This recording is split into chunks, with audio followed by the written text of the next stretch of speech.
Good evening, ladies and gentlemen. It's 6 o'clock. We're getting into the capital budget tonight, and we're on the clock because people have to leave fairly before too late. So I'll call the meeting to order. I'll ask the clerk for the roll call, please. Good evening, Your Worship. All members are present. Thank you very much. I got a motion be it resolved that City Council approves the agenda as printed. Moved by Councilor Ferrier, second by Councilor Foley. All in favor? That would be carried. Motion be resolved that Council for the City of Temiskaming Shores declares this meeting a special meeting of Council in accordance with Section 7 of the Procedural Bylaw number 2008-160. Moved by Councilor Jelly, second by Councilor Ferrier. All in favor? That is carried. Any disclosure of pecuniary interest or general nature tonight? Thank you. Councilor Ferrier declared a conflict of pecuniary interest related to Section 6, New Business, Item A, Presentation of the 2021 Municipal Capital Budget, Draft Number 1, Slide Number 15, related to property maintenance, Line Item 2 for the new Liskard Marina building upgrades. As his son submitted a bid and is currently engaged in discussions with the City of Temiskaming Shores regarding the operation and lease of the facility. Thank you, ma'am. Is there any other disclosure, pecuniary interest tonight? Seeing none, we'll jump right into new business. 2021 Municipal Capital Budget Draft Number 1. Laura Lee, you're on again tonight. Good evening, Mayor and Council, staff. We are going to do our capital tonight. So just before we start with the capital, just want to give you just some general comments again, like we did last night. So the capital budget was put together with the in consultation with the various departmental committees, and the budget project estimates are in based on the best information available at the time that the budget was put together. This is basically step one of the budget process for capital, in where council would approve the projects that will go forward. We know that once we tender and get estimates, some of the values of the projects may differ, and of course those projects would come back to council for final approval to determine the validity of the project. So for example, if a project comes in, is estimated in our budget at $1 million, and we do an estimate or a tender, it comes in at 1.5. Of course, that would have to come back to council for consideration. We would have to look at, do we want to continue with that project? How would we finance that project, etc. So this is really just step one. So the budget envelope, again, based on best estimates of the information available. So not everything is set in stone. Some projects may proceed, some projects may not proceed. It all depends. Right now with COVID, what we're seeing is a lot of issues related to obtaining materials and supplies and getting contractors in place to do certain projects. So just something to keep in mind, that this is just step one, and we'll continue through the process of which we will keep council apprised at the different steps. Just a general overview from last night's operations. We are looking at a tax levy of $13,902,000, incorporating the growth and the 1% tax levy increase. $12,591 is required for general operations, which includes all of our municipal operations, our external agencies, and our capital financing. And this is going to leave us $1,311,566 to transfer to our general capital envelope. So that's just a short summary of last night's discussions. So this is our general capital overview. It just shows that we're looking at doing projects of approximately just over $11 million. We have some funding partners in place. We have some borrowing proposed. We have use of reserves, and we have the city cost, which we have brought down to its value utilizing all of our other funding mechanisms to the $1,311,566, which we will be transferring from operations. So we'll go through each of the departments and look at those projects in more detail. This is our transfer from environmental operations. Summary from last night. Just over $5 million in water and sewer revenues, incorporating the 1% water sewer rate increase. $3.466 million is required for environmental operations, including administration, water treatment and distribution, sewage treatment and collection, and capital financing. This is going to leave us $872,684 to transfer to the environmental capital envelope. This is a summary of the projected capital projects for 2021. They're coming to $325. You'll see we have no funding, no borrowing, no reserve use, and the city cost will be more than covered by the transfer from operations, and we'll discuss that a little more in detail later. So are there any questions with regards to the summaries from last night? Okay. So just a note, a general note, equipment and asset purchases, any of the operating costs in relation to acquiring those new assets and equipment have a direct impact on the city's operating budget, and those are some of the items that staff needs to take into consideration when they are discussing proposed capital projects with their various committees. For a piece of equipment like a plow truck, you're having fuel, you have insurance. If we're borrowing for it, there's principal and interest, and then of course there's your maintenance costs. So that applies to all new assets and equipments across the capital projects. So this is some available funding sources that we currently have in place. We have our OCIF formula-based funding. We still will have a balance from 2020 that we will be utilizing in 2021. And then we have our 2021 allocation of $334,000. We also have our 2021 gas tax, federal gas tax allocation, $629,000. And then we have a balance remaining from our federal gas tax one-time funding that we received in 2020 of approximately $31,000. And then we have our one-time modernization funding, which is the balance of the allocation. We are using $150,000 of that to, oh, sorry, I'm sorry, that's not the right one. This is the one where we use the road patcher. We used some of that funding in 2020 to pay for that project. So this is the balance of that modernization funding. OCIF funding is usually used for roads, bridges, water, sewer. Federal gas tax can be used for roads, bridges, water, sewers, and there's various other components that we can utilize it for. In the past, we have utilized it for mostly roads and bridges. And the modernization funding is efficiency funding, so the government wants us to find ways to utilize that money to improve our operation efficiencies. So the total available that we have right now for 2021 is just over $1.5 million. So in corporate services, we have two projects. We have the cemetery columbarium upgrades. This is for the Hillbury Cemetery. It's estimated at a cost of $15,000. We will be using the cemetery reserve to finance this project.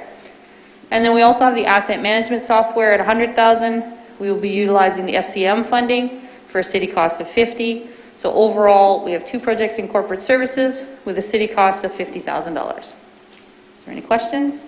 Staff and directors and managers are all here. So if you have any additional questions in relation to any of the capital projects, feel free. They are all ready to answer any questions that you may have.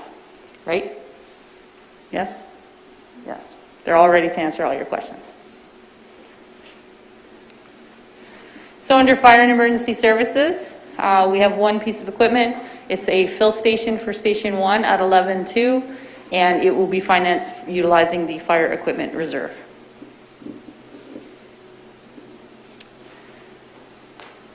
Questions? Public Works. This is one of our bigger budgets.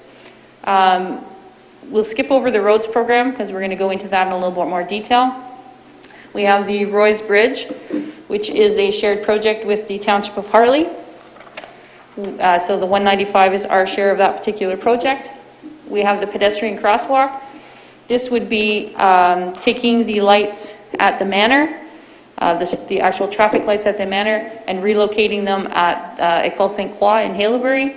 And then we would be replacing a pedestrian walkway similar to the one that's at John Street right now at the manor. So that's coming in at $85,000. Oh, for the Roy's Bridge, we will be using the OCIF formula funding. Streetlights on Grant Drive, we've had some, or we are having some increased development in that area. We have the DSAB buildings, we have the Temiskaming Senior Housing Corp building, and we also will have the Jarlette. So we are looking at streetlights in that area, and we will be utilizing our community development reserve for that particular project. We have an engineering report. This will be for future bridge work. This is stems from the bridge inspection report that was presented to council at a previous budget meeting. So that's approximately $20,000. We have brought forward the decorative streetlight LED upgrade project many times. It's a project that seems to always get cut in the deliberations. We did our LED streetlight project upgrades a few years ago, and that has seen some savings within our hydro costs, so we're looking at doing our decorative streetlights. So what we've done this year is we've actually split that project down into smaller phases so that we can make it more palatable and try to get that transition completed. So that's estimated at phase 1 for $75,000. We have the Radley Hill crossing, we would be financing from the Solid Waste Development Reserve. Is there any questions on any of those particular projects? Oh. If I could just make one point on the Roy Bridge.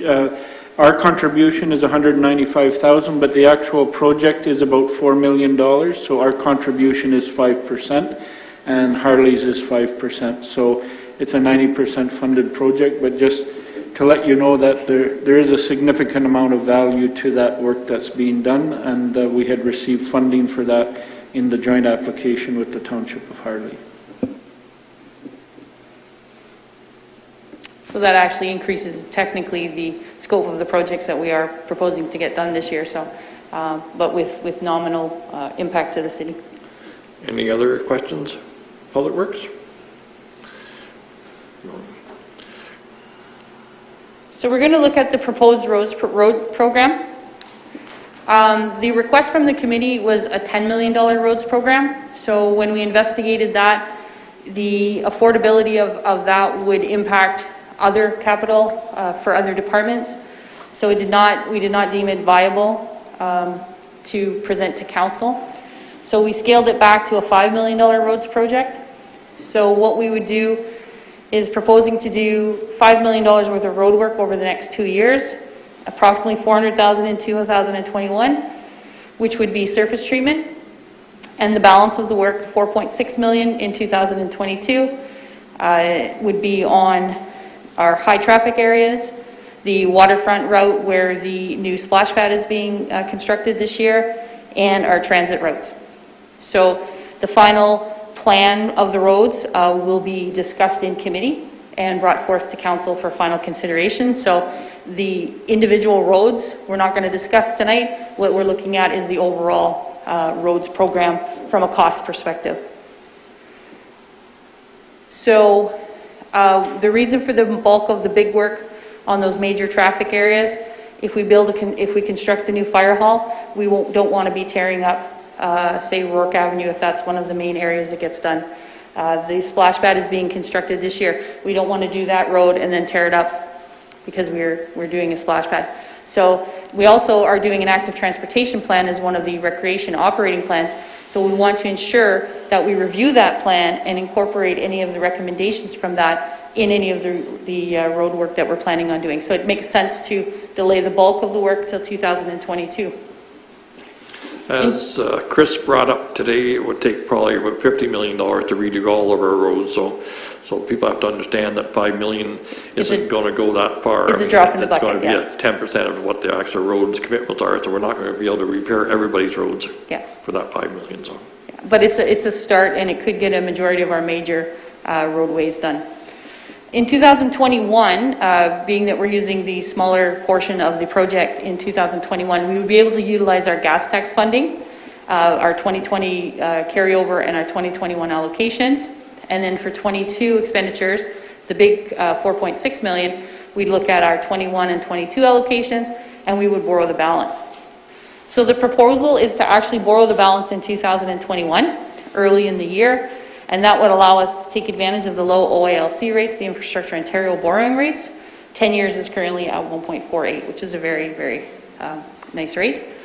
And we then would be able to actually we begin to pay back the debenture in the year, even in advance of the work that we're going to use. We would, if viable, invest the borrowed funds to try to generate some interest from that, and if not, we would have it in our account for cash flow purposes and try to look at making sure that we have everything flowing smoothly and try to generate as much revenue off of that as possible. But it would allow us to get $5 million worth of road work done in 2 years. So this is what Just asking whether there's any questions at all. Sorry. So this chart was in the documentation that was sent to you last Friday. The red line is actually what a $10 million roads program financing would look like. The blue line is our current committed financing, and the green line is utilizing the $5 million road program. So it just shows you just the dips. You'll see there's dips in the program in 24 and 26. That's because in 23 we see we have a repayment, or sorry, a finalization of the debenture for the PFC and fire, which currently is $167,000 principal payment. So that loan is gone in 2023. So you see that dip in 2024, and then you see another dip in 26 because the Hessel Street and the transit buses are also paid off. So these are the transit, although we don't pay all of it, we do pay a bulk of that loan, so that would impact our contribution to the transit program. So these all have to be taken into consideration in the availability of funds in the future. So what we came up with to finance this plan is utilizing the OCIF funding. Originally, when we had read the documentation on the OCIF program, was that it was over after the initial 3 years. Just recently we received the allocation notice for the 2021 for the city, which was $334,319.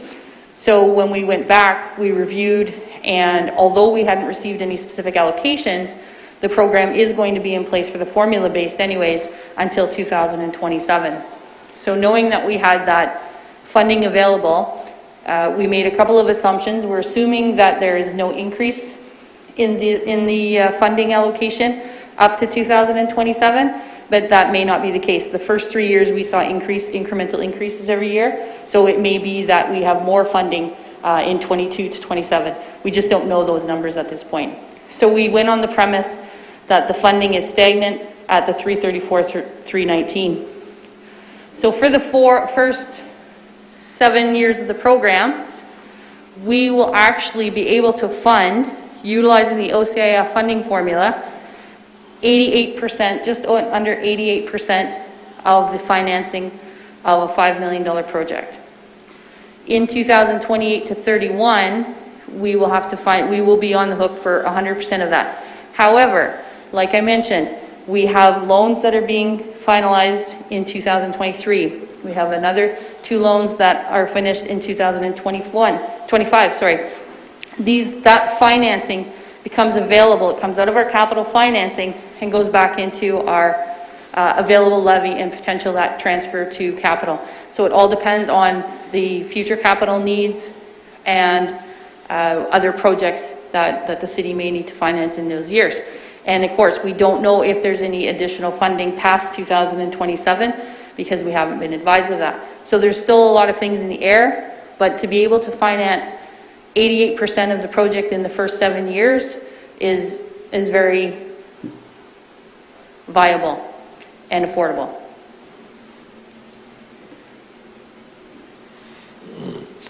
Jeff? Thanks, Lorelei. I do have a question, however. So I get when we're just looking at the $5 million for the 2 years, we can fund that piece of it. But, back to the comment that that's only 10% of our roads program. And when we look at this period of time, right, we're not making any assumption that we're going to spend any more money on roads. So how do we, like, what's going to happen as far as the amount of money we're going to spend on roads going forward? And that's the piece. It's great to look at the funding piece, just at this 5,000, but it's the compounding effect that we're going to see in the capital program that would need to be overlaid here as well, just so that we make sure that we can afford, not only the 5 million, but, we can't ignore the other huge amount of road work that needs to be done as we go forward. So just my comments. Thanks. So one of the things that we did not utilize in any of these future fundings, OCIF allows us to use the funding towards principal and interest payments. What we aren't using in this particular program past 2022 is our gas tax funding. So that would be additional money that we have always historically used for roads programs, so we could continue some additional road work. Some years we have been able to use some of the additional transfers from operations and bring it up to $1 million. So those are discussions that would have to be had in relation to a larger capital plan. Unfortunately, we do not have a multi-year capital plan. Really, we require the basis for a multi-year capital plan is a strategic plan. That's usually the base to determine the direction that the municipality is going to go in. So in the absence of that plan, it's very difficult to compile a capital plan to meet the needs of the municipality. So it is something that we are continuing to work on. We do have projects that we are aware of in addition to roads that are coming down the line, and we are doing our best to deal with those. It's very difficult when we can't do that multi-year capital plan without some direction. Chris? Just as well, we are looking at, so Jeremy has provided the council with, and the committees with some updates on the work that he's doing on asset management, and so we continue to look at that and look at a more fulsome picture of what our long-term capital needs are going to be. And so the one thing with this plan that we do think it brings forward is that it starts getting some work done rather than not doing anything. And I know it's scary because there's a lot of unknowns. We know there's a lot of capital work that needs to be done and a lot of capital renewal that needs to take place as well. But it does at least get us started in some of this. And I think that the asset management plan, once completed, which will take the next year to really get that finalized and in place, and some other things that we need to work with council on levels of service and where we want to go as far as that goes, will take place over the next year and give us a more fulsome picture of what our long-term capital needs are. But I do appreciate the comment that it really is scary at time when you look at what our needs are going to be in the future and what some of those capital projects are, the ones we know, and there are some we probably, we may know, but the public may not know either, right? So buried infrastructure has a significant cost, and certainly that's something that Jeremy has been working on, trying to get those numbers together as well. Are there questions?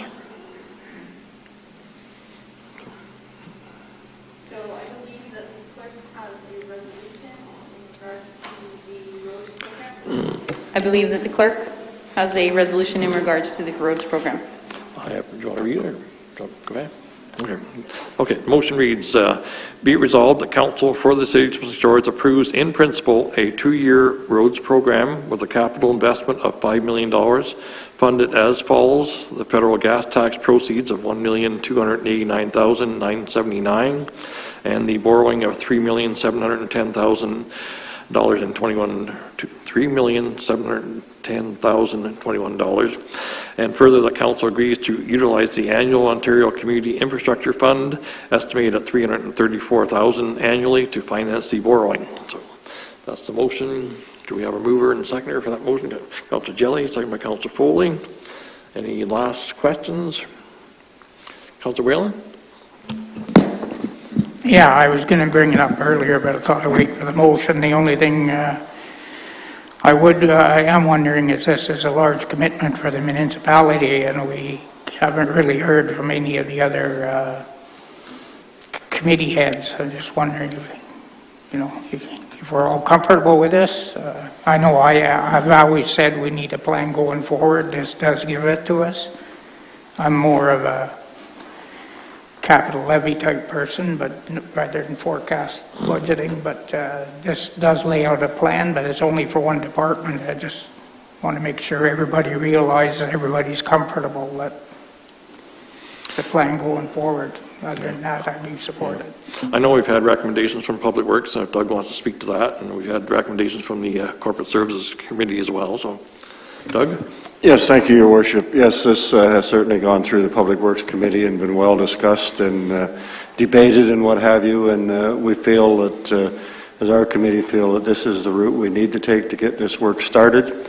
Yes, there could be dangers in the future, but we need to get on the roads, and we've been putting money into them each year and getting certain sections of roads done, but it's time that I think we take a look at many roads, especially the main roads, and get them done sooner than later. So I think this is a good plan, and that's what come out of the Public Works Committee. Jeff, did you want to say a few words on behalf of corporate services, or we'll move on to Mike? Sure, I can say a few words. Absolutely, when we look at the capital, piece, I think that everybody's in agreement that we are falling behind with regards to, capital in general. If we look at the asset management piece, I think the piece that's a little disappointing is that, the government, the provincial and federal government, have said, hey, spend this money and put together, an asset management plan, and the more information you can provide, we'll start supporting some of these projects, and we're not seeing that. I don't think it's unique to our municipality. I think the biggest challenge is the balancing piece, and when we borrow, over $3 million to do the roads program, it does have a major impact on our operating budget. And, we've seen some really positive things on the operating side. Unfortunately, the more we borrow and we start having to make principal and interest payments, the compounding impact that it's going to have on the budget is really going to put more pressure on the rates that our ratepayers are going to see. So absolutely this year, I think the plan is if we do the $11 million, if we look at this year, borrowing or, a rate increase of 1 and 1, with the savings we've seen on the operation side, will balance the budget basically for this year, but it's going to put more pressure on the budget for next year. And, absolutely we can allocate the OCF funding, but if you look at our asset management plan and what do we do next year, we've addressed 10% of the problem. If we do another 10% next year, we've just doubled the borrowing costs related just to roads. And all of a sudden, we're going to be looking at a much higher increase to the ratepayers for next year. If we only, go back to the $1 million we were putting on roads, then we can kind of live, that's what we've been doing. But again, we'll start to fall further behind. I think the biggest challenge that we have, and we're not going to solve it tonight, is a longer term strategy with regards to the asset management plan and what impact that looks like on our rates to the ratepayers. So it's great to say we want to do it, but when we do it in isolation with just 1 year, I'm not sure that we truly understand the impact that it's going to have on our budgets going forward.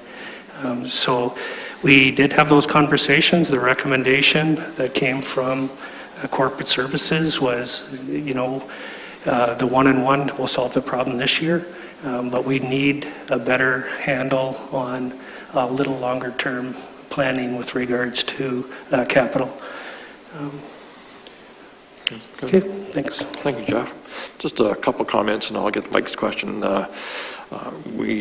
Like Laura says, we still have the gas tax funding. So we have the gas tax funding year after year to put towards capital, and if we do have some transferred to reserve, we probably can still maintain that $1 million that we've been operating on the last 3 or 4 years as well. So that at least gives us that $1 million that we can put towards capital. The other thing is the actual determination of which roads we're going to look at, and that's still got to go back to committee. We've got a lot of discussion over the next month to decide which ones are more pertinent, which ones we can put off. And we've got to look at transit routes, we've got to look at the high traffic areas and determine what's the best bang for a buck there, and whether or not we can get a better contract price for the RFP for doing that amount of $5 million versus $1 million as well. So there's a few things we have to address in the next month or so before we actually decide which roads are going to be done. Mike? Yes, I wouldn't want to see the other committees crippled down the road, recreation, accessibility. But if you ask taxpayers, their biggest gripe in Temiskaming Shores is roads. Everybody complains about the roads, and then they start comparing them to Sudbury and Kirkland Lake and North Bay.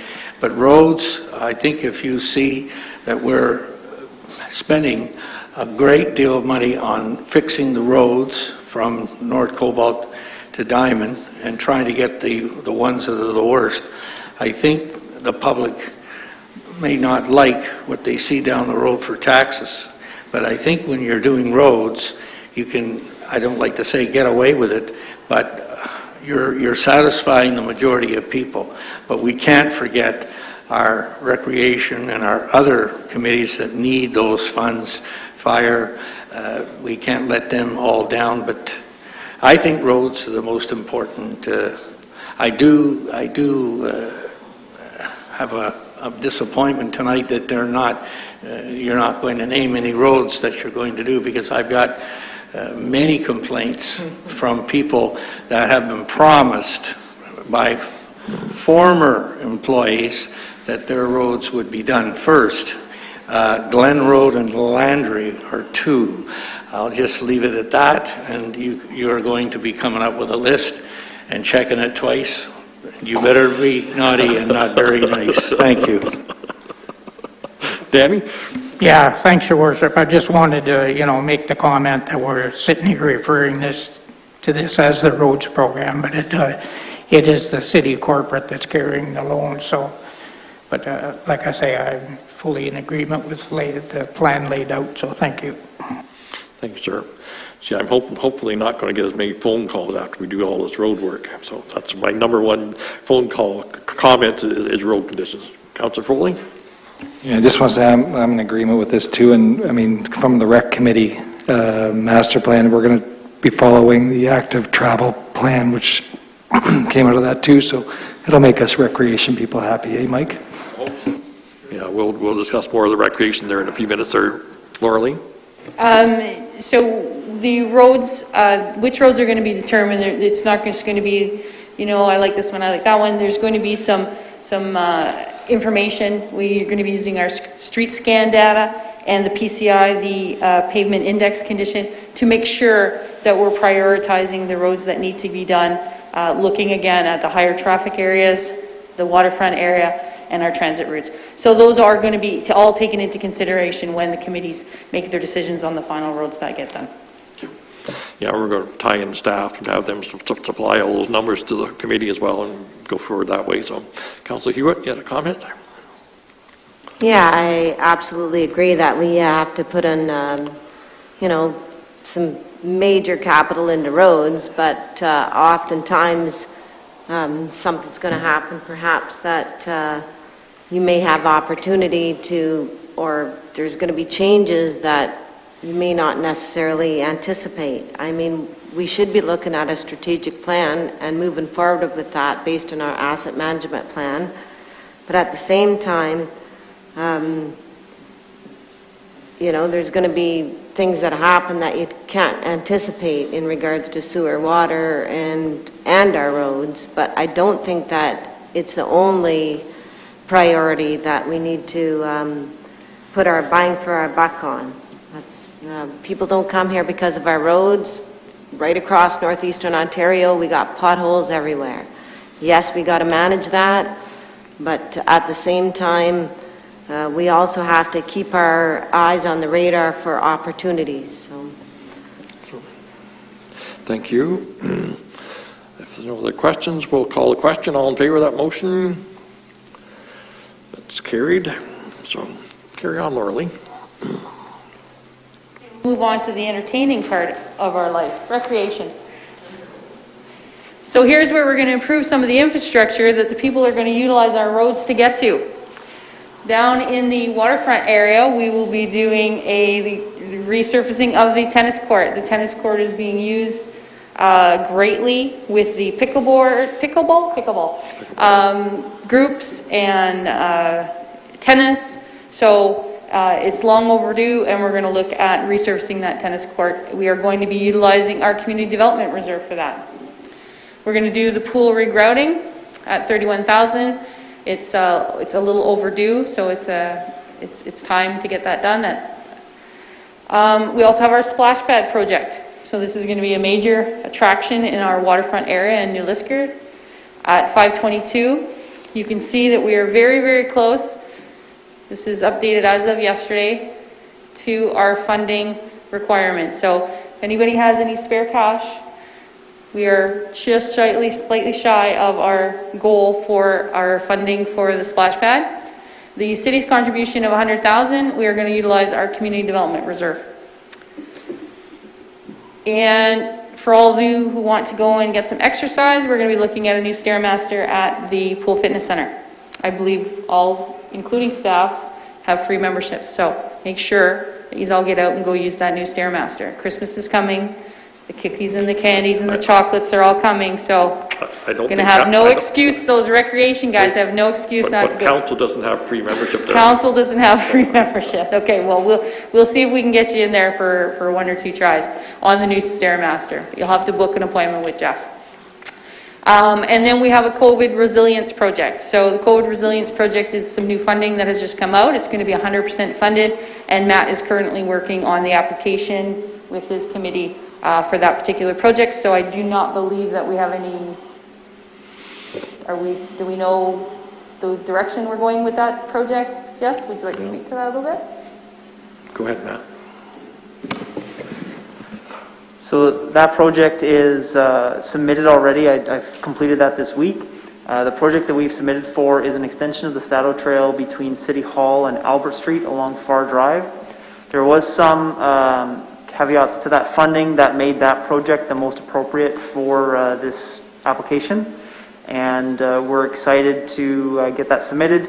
All accounts from members of the ministry that gave presentations on this funding are that this is money that's been allocated to us already that we should be receiving as long as we submit that application. So this is a project that we're excited for. It's going to fill in a missing link for the Stato Trail. It's about 450 meters worth. It'll be a 3-meter wide trail separated from Far Drive, where many people are already using that roadway for those purposes. We look forward to getting that funding and getting that project underway. So we've almost reached our target for the splash pad, so that's very exciting. And this has been a project that we have been working on for quite a few years. So hopefully we'll finally see that to fruition, and then we'll see some roads, the road in front of there improved so that when the people come, they'll be driving on something nice also. Sorry, what? Did the Lions Club give $5,000 today to the splash pad? I thought I saw that on Facebook today. I haven't received it as part of my, did they? Yes? Okay. Well, then we've reached our target. Congratulations, everyone, for all the hard work on the splash pad funding. Look at all the money going to recreation next year. It's about time. It's about time. Yeah, so this was updated as of yesterday when I put the final presentation, so I didn't check the account, but that's awesome that we have reached our goal for the splash pad. So it'll be very nice to get that project completed and see the kids enjoying that at our waterfront next summer. Any other questions on recreation? Yes, Councillor Foley. Matt, the tennis court resurfacing is pickleball, tennis, and basketball, right? Fantastic. Yes, it's basically just relining the area to facilitate all three. Matt will speak to that. So the project hasn't changed since it was presented last year. It's essentially a resurfacing of, let me be clear, sorry. It's essentially fixing the surface that's there, putting a new safe surface on top of the one we currently have while fixing the issues that it has with cracking, etc. We would be removing one of the 4 tennis courts and replacing it with a basketball court. It would essentially be a full-size basketball court that's outside, which we don't have right now in the city. On top of the 3 tennis courts that would be still there, we would also have lines permanently installed for pickleball as well, because we use that space for pickleball quite frequently. and they use different court markings. Right now, we do them on a temporary basis with tape, but it'd be better to have them done permanently. And like I said, it will be fixing a lot of the issues that we have there, and we've noticed a fair amount of increased usage this past summer as more and more people utilized our outdoor facilities because they were limited to those versus indoor activities. That's great for all the seniors in the room. Thank you, thank you, thank you. So it's great that we're going to turn a single-use facility into a multi-use facility, so that's great for all of the users. So any other questions on recreation? Okay, we'll move on to property maintenance. So we're looking at the Haileybury Fire Station. This is a project that was deferred when we did our revised capital budget in 2020. So it's coming in at approximately 1.68 million. We are going to use the balance of our efficiency funding. The current firehouse is 100 years old, or almost, and so I'm pretty sure a new building would be way more efficient than the old building. So it definitely fits the criteria of that particular funding. And then we will be financing the balance of that project from our working fund reserve, so $839,000, for relieving a city cost of $383. We'll skip over the next one. The New Liskeard Arena Accessibility Project. So this is a project that we have received EDSC accessibility funding for, and we will be also using a portion of our accessibility reserve to finance this project, leaving a balance of $327,247. And then we have some small PFC upgrades, the saunas, the bathrooms, just finishing some of the projects that we never got done at $43,750. And then in addition to the splash pad, we need some accessibility upgrades to the walkways and bathrooms at the spur line at $30,000. And again, we will be utilizing our accessibility reserve to finance that project.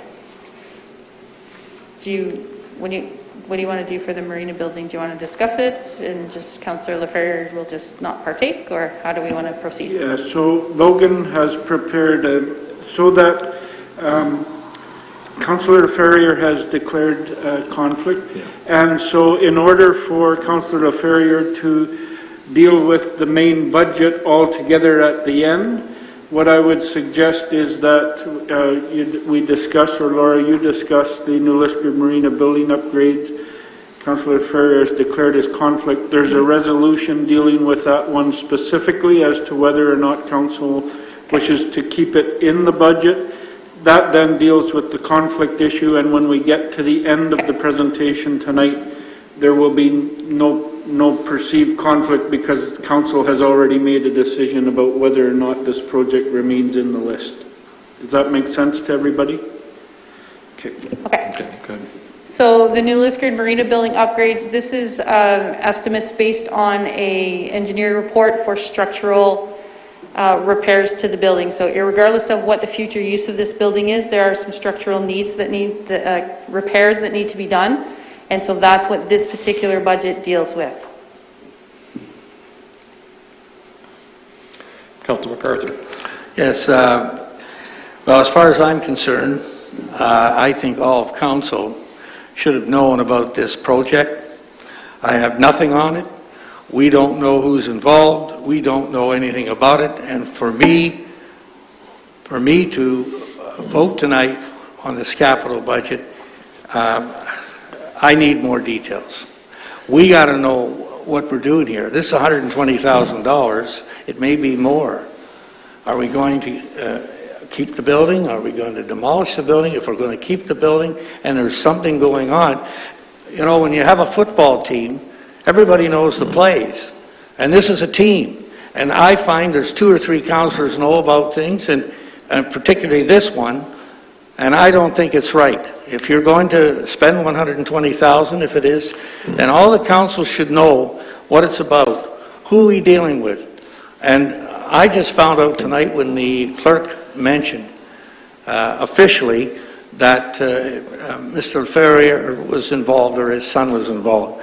So this, to me, should have been done behind closed. Can I make a few? Well, I'm speaking now, but you know what, Mayor? I mean, you know, we had this discussion. I just feel that this is a very important situation. That waterfront is a big project, And the marina has been part of it. Unfortunately, it went downhill. But you can't just tell some people some of the things. You got to let everybody know, especially when we have to vote on it. Just my comments is that this is strictly a budget figure. We're not necessarily going to spend this money. If we find that we don't have a proposal that's going to fit with that marina and provide the service that we want to provide, that $120,000 won't be spent. I mean, we have to evaluate. We've got a request for proposals that has been put out for different options of how that building would be used. Staff are still evaluating that and talking to the proposal people. And once they evaluate that, then it'll come back to committee and come back to council. But I mean, this is just for budget. This is $120,000 being put in the budget.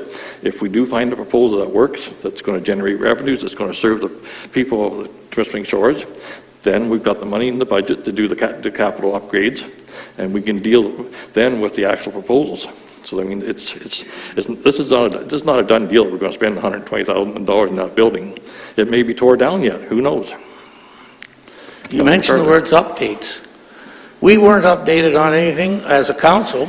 Maybe some councillors were, but we all weren't. There's been no update. Oh, I don't know. We got requests for proposals went out. Yes. They come back into staff, and that's where it sits right now. That's where it sits. Then council never discusses it or finds out anything. Who was it? We will. Well, now we will. But staff are doing the evaluation. Yeah. So I think to put the horse in front of the cart or cart in front of the horse, I just think we should know what the 120 was going to entail, and we should know what kind of a deal, what's going to be sold there. We should know it all, and that's all I'm saying. Chris, and then Doug, sorry. If you want to go first, Doug, if you want to. No, the only thing I was going to say, Your Worship, this $120,000 is set aside to bring that building up to a standard that it could be used as it is now or whatever council decide in the future. This is not a design build for anybody or anything else. It's an estimated $120,000 to decide whether we're going to keep that building and bring it up to a safe state so that it can be used. What it's going to be used at, I don't know, but I don't believe that's the intent of the $120,000. We had a building there that we need to decide if we're going to use it, if we're going to maintain a marina, a building, or what we're going to do, and that's the estimated cost to bring that building back to a safe standard. Chris? So that leads into what I was going to say. So the 120 is based on an estimate. So we had an engineer go in to investigate that building from a structural analysis point of view, and that $120,000 estimate is based on what the engineer came back. It's not based on any leasehold improvements that a potential tenant may have. So this really is, as Councillor Jelly mentioned, it's a budget figure based on that. The only other thing I wanted to add was that I have asked that we provide, so we're still in discussions, so we're not at a point where we can come back to council with a finalized lease agreement with any potential leasee, but certainly we can provide council next Tuesday with an update, but I would like to do that in closed session just to sort of give you a sense of where we are at this point in time with our discussions, and we can do that next Tuesday at our regular council meeting. And the staff that are involved at this point is Matt Shelley and myself, who have been working on the RFP that came back and working with the potential leasee based on the tender results or the RFP results at this point. So certainly next Tuesday night in close, we could give council an update on where that process is at and what the status of that process is. If that is... Does that cover your answer there, Councillor MacArthur? Okay. Any other comments, Councillor Whalen? Yeah, thanks for that suggestion. I was going to suggest maybe we have a closed session on it as well, because if we're entering into agreement with somebody down the road, I don't mind spending this money, but if it's strictly for city use, I'm not sure it's money wisely spent. It's easy to say, well, we can collect the money and not spend it, but that represents a 1% tax increase, so we shouldn't be throwing around money like that so easily. It's a lot of money. No, unless we get a suitable proposal for use of that building, there's no sense spending $120,000 on it. It can be mothballed. I mean, it can be tore down for that kind of money if we don't figure we're going to get a suitable tenant in there. So, any other questions? I'll read the motion. Knowing that Council Affairs declared its pecuniary interest on this particular matter, I can motion be it resolved that Council of the City of Temiskaming Shores agrees to include the Nilisquid Marina Building Upgrades Project in the amount of $120,000 as detailed in the property maintenance estimates with the overall 2021 capital budget. So, be it resolved that Council of the City of Temiskaming Shores agrees to include the Nilisquid Marina Building Upgrades Project in the amount of $120,000 as detailed in the property maintenance estimates within the overall 2021 capital budget. So, move for that motion, Councillor Jelly, second by Councillor Whalen. Any last comments? Yes, sir. Just to reiterate that these budgets are being passed in principle, correct? It's not a done deal. So. No, I mean, this is a budgeting process. So I'll call the question. All in favor? Opposed? That is carried. Thank you. Moving on.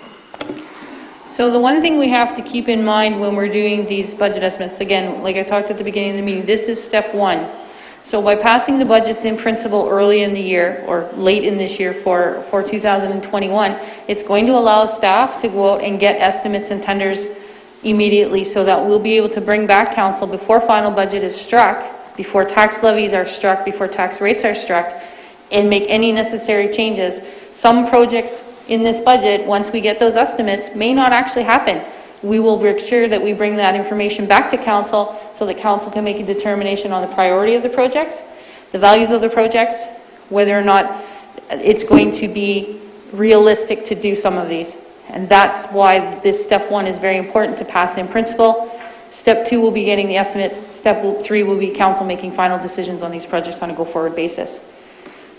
Just to comment on Councillor MacArthur's comments about in silos, we do not operate as a committee of the whole. So these projects are discussed at committee levels. So unfortunately, the capital budget process is one where discussions are at the committee level.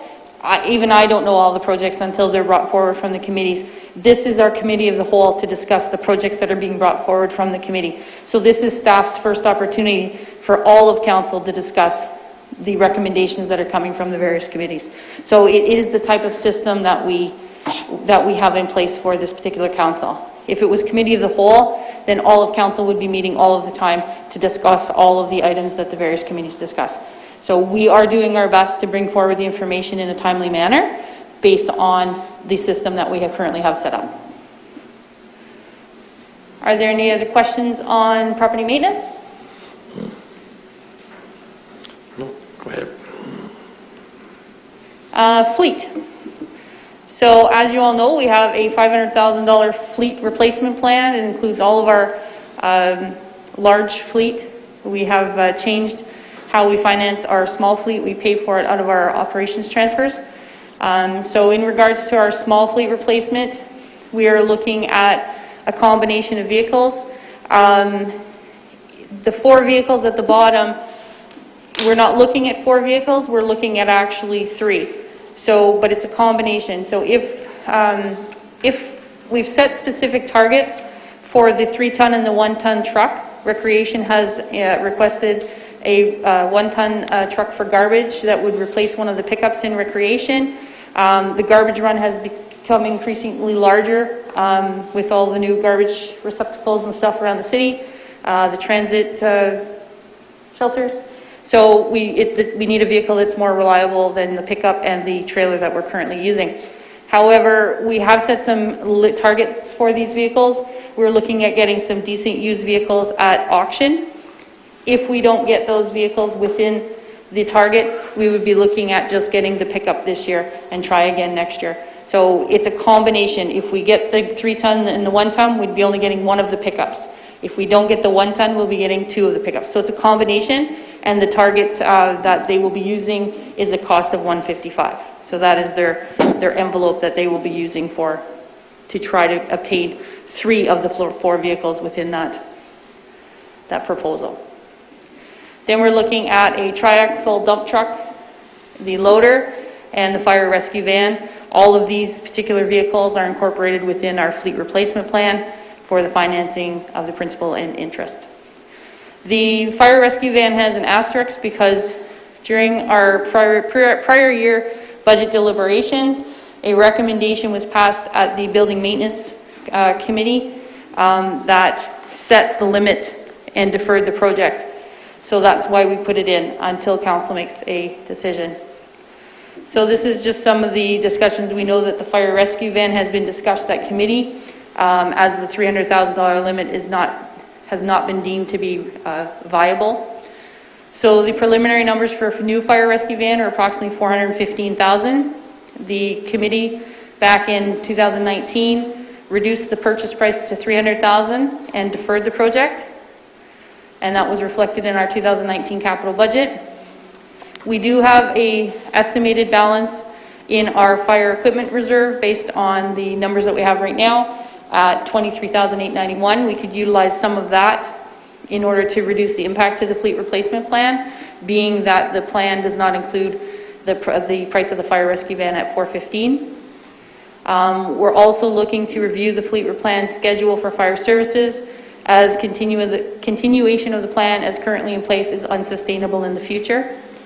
And in the if council approves the increased value of $415,000, they would require some additional borrowing.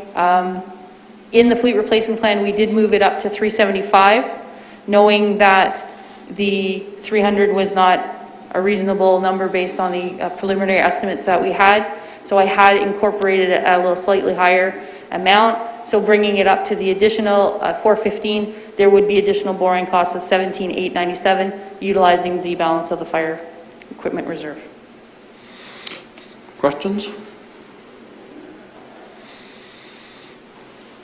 If not, I've got a resolution here. I'll read it.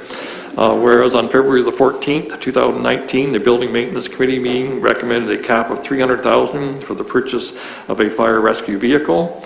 And whereas Council accepted the Building Maintenance Committee's recommendation, and whereas efforts to obtain a fire rescue vehicle within funding parameters approved by Council have been unsuccessful, and whereas the Fire Chief has recommended Council consider a revised budget estimate for a new fire rescue vehicle in 2021 for Station Number 2, now therefore be resolved that Council for the City of Temiskaming Shores agrees in principle to approve an estimate of $415,000 for a new fire rescue vehicle. Moved by Councillor Jelly, second by Councillor MacArthur. Any last comments? All in favor? That is carried.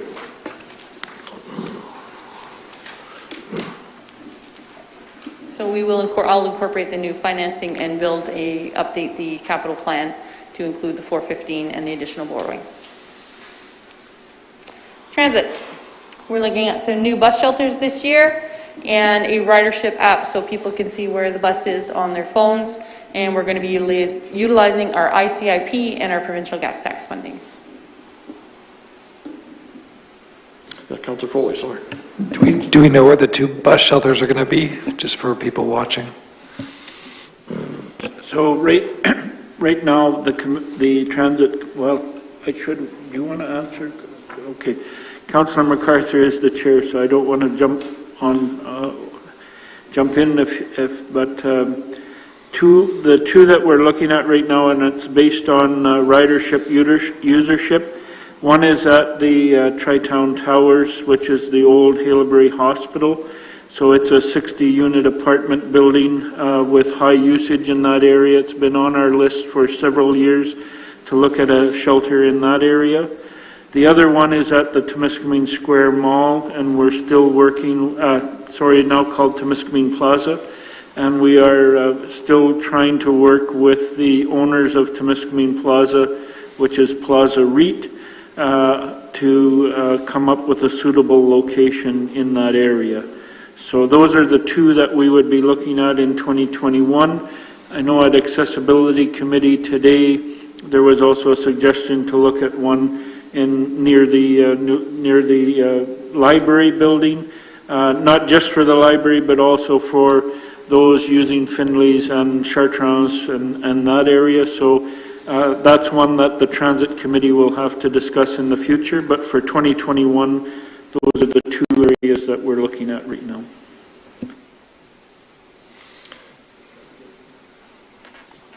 Any questions on transit? Councillor Jelly. I don't have a question, I just have a thought. If, you know, I mean, I appreciate the value of these shelters. I'm just wondering if the Transit Committee or whatever might just take on a project where they might get some funding or some sponsorship for putting some of these around from some of the businesses that want them located near them. Just a thought.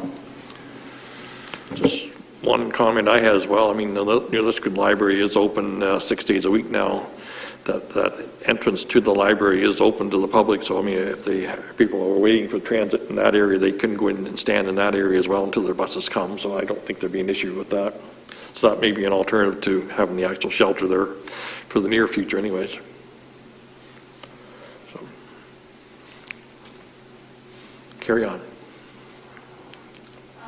So that is it for our general operations. That's it for our general operations. So we will move into our environmental services. So environmental has 3 projects equaling $325,000.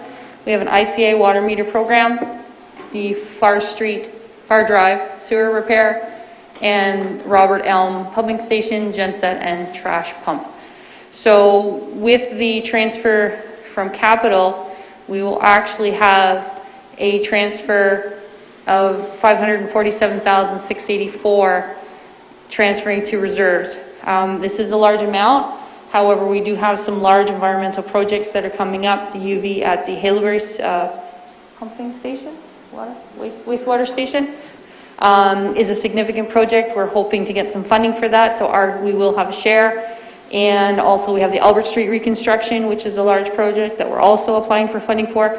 So although we are transferring over $500,000 into the reserve, we do have some projects that are coming up in the future that our portion is going to very quickly decrease our reserve to much lower levels.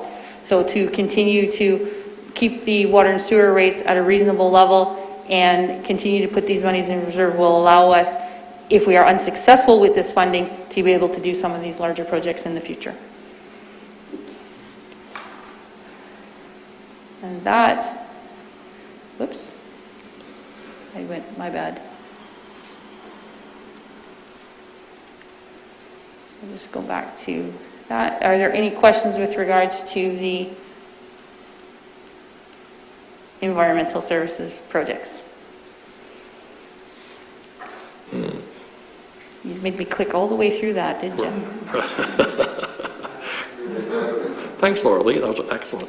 Okay, so we do have a resolution, I believe, Mayor Kidd? We do, yes. Which would adopt the capital budget in principle.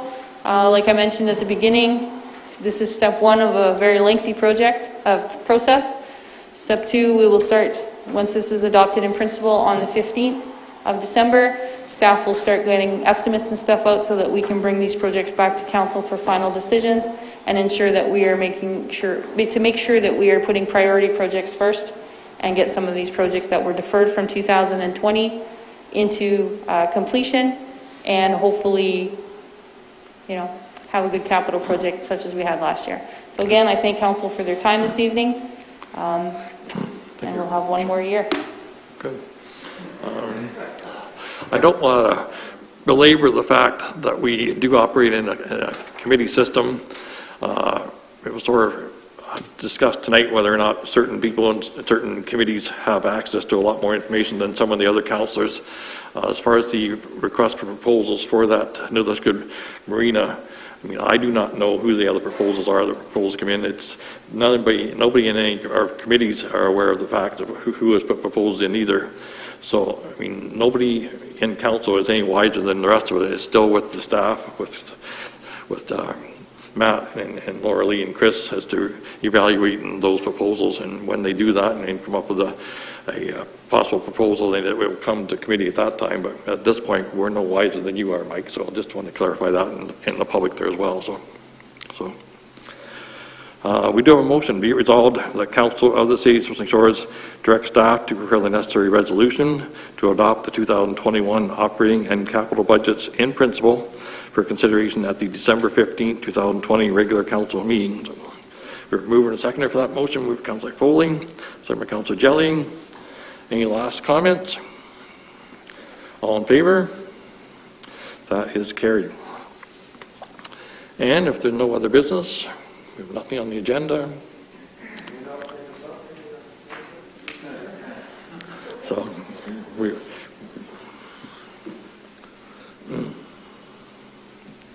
Oh, okay.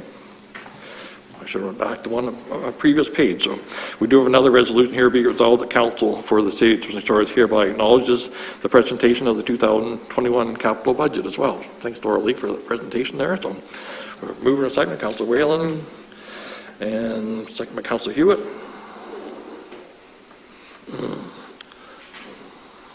All in favor? That is carried. So thank you, ma'am. And if there's no further business and people have to get their curling tonight there, we have a motion to be resolved that City Council adjourns at 7:07. Moved by Councillor Ferrier, second by Councillor MacArthur. All in favor? We are done. Thanks, everybody. Appreciate that.